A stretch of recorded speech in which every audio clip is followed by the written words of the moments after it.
We've reached the end of the 2030 season. The Phillies have captured the National League crown again, 105-57, 10 games better than the Padres and the Giants. One game worse than the White Sox on the other side. Maybe we'll see them in the World Series if we're lucky. Pythagorean said we were a 162 team. Plus 185 run differential was second only to the White Sox. He put up a plus 244. That's impressive. We ended up 15-4 in extra inning games, 34-19 in one-run games. And just to go over the team real quick, let me turn off these splits that I was just looking at. Let's sort by WAR. You can see Cody Bellinger lapping the field here. 6.8 WAR. That's with us and the Dodgers. But look what he did with us in 52 games. He had 2.9 WAR. He had 18 home runs in 229 plate appearances. So he put up 7 WAR, about a 163 WRC plus. Might win MVP. I mean, just an absurd 166 WRC plus across 52 games for us. And he even cooled off at the end. He was over 200 at one point in September for us since the trade. So then after that, it kind of fell off. Manny had a 100 WRC plus and 3 WAR. Totally fine, man. Like, his glove still puts him as a solidly above average player with a league average bat. 38 years old. We'll take it. Juan Soto, another like a disappoint. Well, this was a disappointing year. 2.3 WAR. No, that's not right. 2.9 WAR. I'm sorry. In 680 plate appearances, a WRC plus of 118. He still had an on base of 378, which is, I mean, that's well below his career marks. Everything was well below his career marks. So, pretty disappointing season from him at the age of 31. Now, he does have an opt-out, and then 2 more years left, the second one which is a player option at $37.25 million. We'll see what he does. Adames, a little below league average at the bat, but 2.4 WAR. Pretty good season from him. I'll take it all day. He picked up that player option, $24 million. He played less. He only had 427 plate appearances, but a really solid year from him. Still good with the glove and decent with the bat. Mike Anthony Valdez, 2.2 WAR, 117 WRC plus in 132 games. Culberson, another big disappointment, 2 WAR, 115 WRC plus, only 17 home runs. Just not the year we thought we were going to have for him. His BABIP was lower. His walk rate was lower. Strikeout rate was about the same. He fell off from a 155 WRC plus to a 115. Pretty big down year for him. Pache was solid. He kind of ended up not playing nearly as much once we got Bellinger, but he still played. And especially against lefties, he's played because Bryce Harper missed a month with a broken finger, and Pache filled in there and right some 90 WRC plus. And he's still an excellent center fielder, 8.4 in just 91 games. That's pretty awesome. So he's still an excellent fielder. So still obviously an asset. Bryce Harper did miss a month. He ended with a 97 WRC plus and a 1.8 WAR. A little below average at the bat, but just 119 games. He still went yard 20 times. Bryce, doing Bryce things. His walk rate was still fine. His strikeout rate was still okay. 1 more year left, and he's been great. Ethan Doss was an animal for us in the time that he played. 201 plate appearances, 151 WRC plus, 10 long balls. Danny San Miguel, he was a DH. Obviously, they don't rack up as much WAR. He had 107 starts, 128 games, only 479 plate appearances. That's why his WAR is only 1.5, as well as because of being a DH. But a 117 WRC plus. So, maybe not the superstar season we were thinking, but or that I was hoping for, given his prospect pedigree. But I think there's still hope for him to be a superstar. But it wasn't this year. But he was a solid player. Shinoda was good when he came up September 1st with a 117 of WRC plus at second base. The biggest disappointment in all this was Caleb Ford. Last year's Rookie of the Year was just terrible. 608 player appearances, 62 WRC plus. He's going to find himself on the bench for the postseason because Valdez is going to play second base every day. Because I kind of rotate him in for a bunch of guys, but I'm not going to put him on the bench for the postseason. Ford is going to be on the bench. I mean, his walk rate was down, his strikeout rate was up, his BABIP was down about 40 points. Just really, I mean, you can see here's last year and here's this year. Just a really miserable year. And, we thought maybe we'd have that issue with his contact concerns and avoid K, but, man, he really fell off. So will that just be a flash in the pan one year or next year? I mean, he's at least got a really good glove that we can fall back on and give him another chance because of Sanchez and Romo were both pretty bad as catchers at the plate. I mean, Romo, 0.0 WAR. But, it pays to have good defensive catchers. Pitching side of things, I've already started cleaning up for the postseason, so I'll show you the rest of it in a minute. The guys who are on the 40-man but not here. Rogers with 5.7 WAR, Karsten with 3.8, Matan 3.3, and Daniels with 3. All of them with solid ERAs, the highest being Karsten at 4.15. But, Rogers put up 5.7 WAR, 11 Ks per 9. Daniels struck out 10.3 guys per 9. The rotation was really good. The bullpen also really good. You can see his ERAs, 2.58 from Binder up, 2.12 from Shearing. Bourne, Hearn 1.76, Kyle Mott 1.90. Josh Ward didn't have as good of a year. And then I think I'm going to leave the guy that I got at the trade deadline, the pitcher. I think I'm going to leave him off the postseason roster, Brandon White, even though he looks great. And he really wasn't bad for us. He had a 4.38 ERA, a 3.18 FIP. Maybe I'll change my mind, but I really like my bullpen arms, and they all pitch really well. Drew Gray was rough at times, but as the lefty, I need him there. But, I think I like Karsten better. So I think White might be off the roster. Also not making it is Kevin Melendez, who pitched a good bit for us, the first-round pick from 2028. Put up a 1.43 ERA and 2.70 FIP in just 37 innings. He was up and down kind of as part of the year, but he's definitely got a role carved out for himself next year. That's for certain. Info-wise, let's see. Pretty much first and everything. Starters ERA, we were 3rd. Defensive efficiency, 5th. Runs scored, we ended up 7th. Slugging, or OPS, we ended up 6th. 3rd in home runs. 2nd in walks. So, yeah, I mean, the offense really underachieved. We'll have to look at possibly bringing in a new hitting coach. We're going to play the Mets in the postseason. They went 89 and 73. Runs allowed, they were 4th. Runs scored, they were 12th. Really good starter, really good pitching staff, basically, and fielding. Pretty miserable with the bat, though. I mean, they have a couple guys who were okay, but a lot of guys who were really, really bad with the bat. Wonder where Lindor went. Is he hurt? I thought he was still with them. Oh, he is hurt. 3 to 4 more weeks.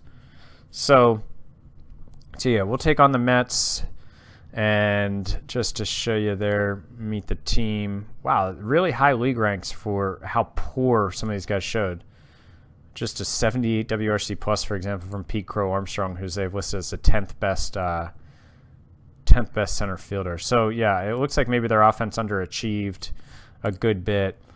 But we'll go give it our best shot here. We'll take on the Mets, and then the Padres and the Giants are in. White Sox, Astros, Rays, and O's on the AL side. And so let's go ahead and see if we can do the thing again. What do you guys think? Well, this will not be our year. We won 4 or 5, right? Have we won 4 or 5 World Series? Well, now it's 4 of 6. We got knocked off by the Padres 4-1 in the NLCS. But we did take down the Mets in 7 games to start. Here, how did we get it done? Well, in Game 1, we had just 1 extra base hit. It was from Manny Machado, our third baseman. We won 6-3 with 1 RBI, which makes absolutely no sense. I hadn't noticed this. What's going on here? Oh, you know what? Because I'm reading it backwards. We lost 6-3 Game 1. That makes a lot more sense. That makes some more sense. All right. So Matan didn't pitch great. Our hitting didn't get it done. But then we bounced back. We came back we were down 3-0 after 6.5. Come back and won 4-3. Soto with an RBI single in the 9th. Valdez with a walk. We had home runs from Soto and Valdez in this game, and Trevor Rogers gave us 6 solid innings. And the next game, You might notice Bryce Harper's out of here. He injured his shoulder and he missed the rest of the postseason, which is a bummer. We had home runs from Romo, Valdez, Bellinger, Soto again. Daniels pitched totally fine, solid. Bourne and Binder up good out of the pen. Then we came back and we lost the next game. Karsten got roughed up a little. Mott wasn't great. We had another home run. Or no, it was his first. San Miguel was first. Soto with a double. Pache with a triple. Pache and Doss platooned in right field after the Harper injury. So game 5. Did I just skip a game? Sorry, guys. I'm like too tired to be doing this or something, I think. So in this game, we had another home run from San Miguel, a home run from Bellinger, his second. We won 3-2 in 11. San Miguel hit a home run in the top of the 11th. Maton was pretty good. Binder up, Bourne, and Shearing shut it down. No runs against. Then the next game, we got shut out. We only had 4 hits. Rogers pitched fine. Gray and Hearn were solid, but we lost. And we bounced back, though, with a 6-2 win. In Game 7, we had a 3-run homer from Bellinger, a 2-run double from Soto, 6 shutout innings from Carter Daniels. Shearing got hurt, and Binder up finished the job. He did give up 2 runs, I think, in the 9th. Or no, 1 in the 8th, 1 in the 9th. But Bellinger went 2 for 3.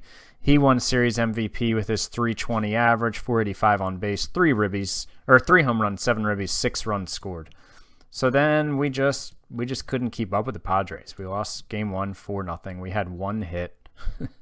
Karsten was solid, but he just we couldn't get anything going. The next game we blew it late. We blew it in the top of the 9th and then lost it in the 10th.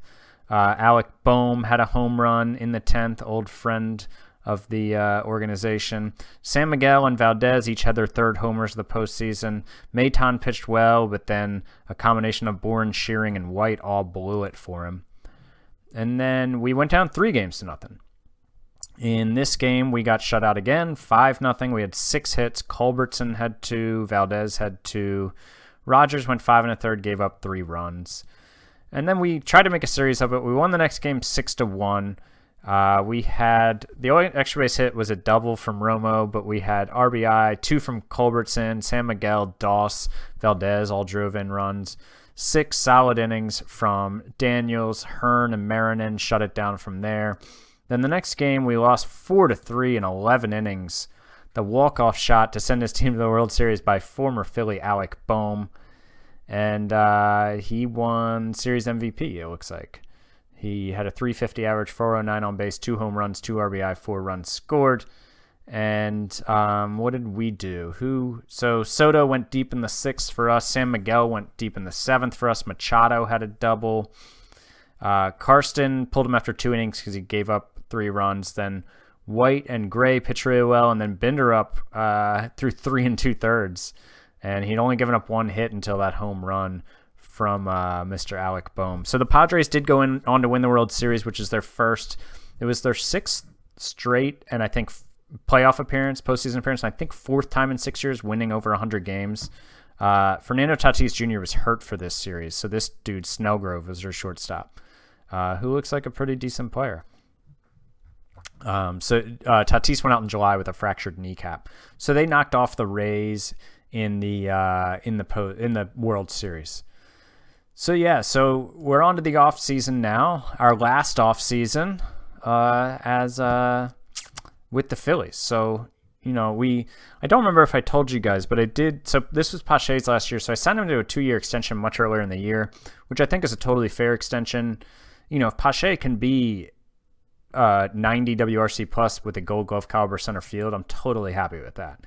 I signed him to 2 years. It's a $13 million next year, and then a $15 million player option the final year.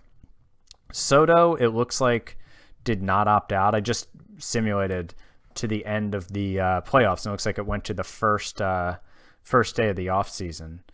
So Soto did not opt out after. Yeah, I mean he had he's making $37.5 million, and he's only put up 4.6 WAR combined over the last 2 years. I'm sorry, that's splits. I keep doing that to him. I'm sorry. He's put up a little over 6 WAR the last 2 years. My fault. So I'll obviously bring back Manny. It looks like White, the guy we traded for, is opting out.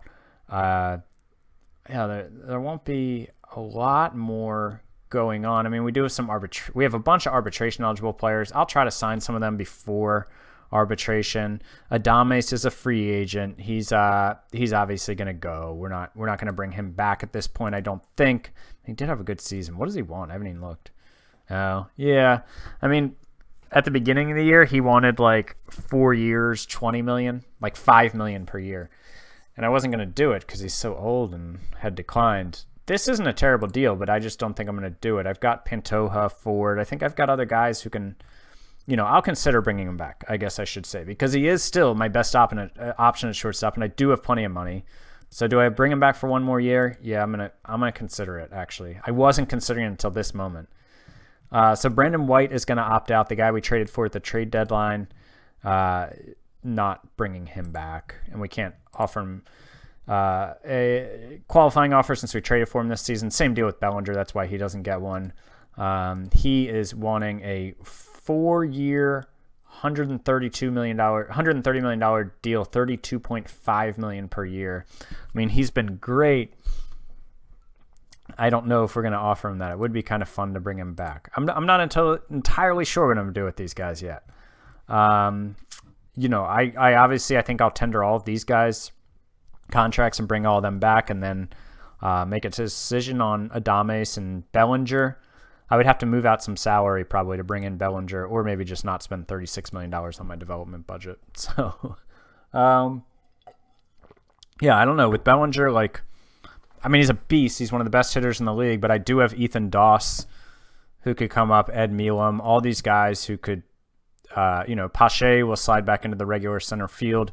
I could always try to deal Pache and try to keep Bellinger as my center fielder for next year. He's a little bit of a downgrade defensively, but obviously as a player is much better overall. I could explore that for sure. And then have Doss back up like Soto, Bellinger, Harper.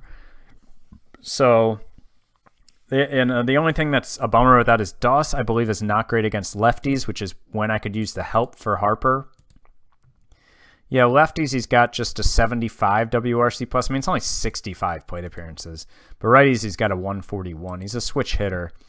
So, yeah, I mean, we'll figure out what to do. I think Caleb Ford will get a shot at second base again just because he's such a good fielder and had such a good rookie year the season before this one in 2029. And maybe try to let Valdez do the same thing again where he kind of plays every day almost, or 130, 140 games. But at a bunch of different positions. So we'll get into all this. I'm just kind of thinking aloud here. I'm not really sure what I'm going to do. I wouldn't mind bringing back both Adames and Bellinger, to be honest. Even though they're both old, I think they might be my best option at their respective positions at shortstop and center field. So we'll see. I'll come back and kind of go into this in a bit more detail, go through my thought process that I'm starting to formulate right now at the end of this video, and figure out what we're going to do. Maybe before then I'll make some offers to Bellinger and Adames. We'll see. But thanks for watching. Sorry we didn't get it done for this year, but 105 win season and a championship series appearance. We'll take it, and we'll come back and try to prepare for bringing home a World Series in the final year of the sim. And we will talk soon next video. Thanks for watching, everybody. Bye.